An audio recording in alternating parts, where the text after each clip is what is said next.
சபையினிலே நான் பேச வந்திருப்பது ஒரு சரித்திரத்தை பற்றி.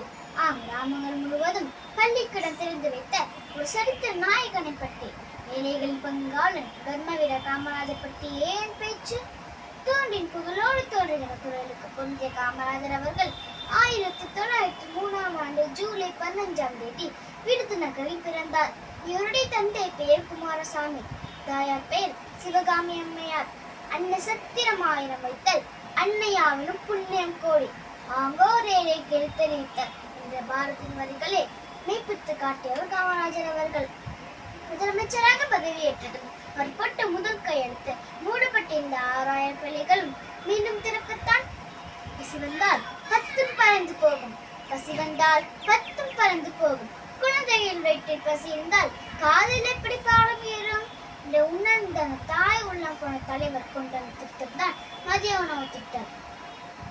கல்வி தந்த கையால் கலப்பைக்கும் மதிப்பளித்தவர், உழவுக்கும் தொழிலுக்கும் வந்தனை செய்தவர் காமராஜர். மணிமுத்தார் அணை, கீழ் பவானி அணை என பல அணைகளை கட்டி தன் மண்ணை வளங்கொடுக்க செய்தார். எளிமை எளிமை என்ற ஒற்றை சொல்லுக்கு உயிர் கொடுத்தவர் காமராஜர். முதலமைச்சர் நாற்காலியில் அமர்ந்திருந்த அவரது வாழ்க்கை முறையோ ஒரு சாமானியனின் வாழ்க்கை. இன்று காமராஜர் நம்முடன் இல்லை, ஆனால் அவர் ஏற்றி வைத்த கல்விக்கணல் இன்றும் எரிந்து கொண்டிருக்கிறது.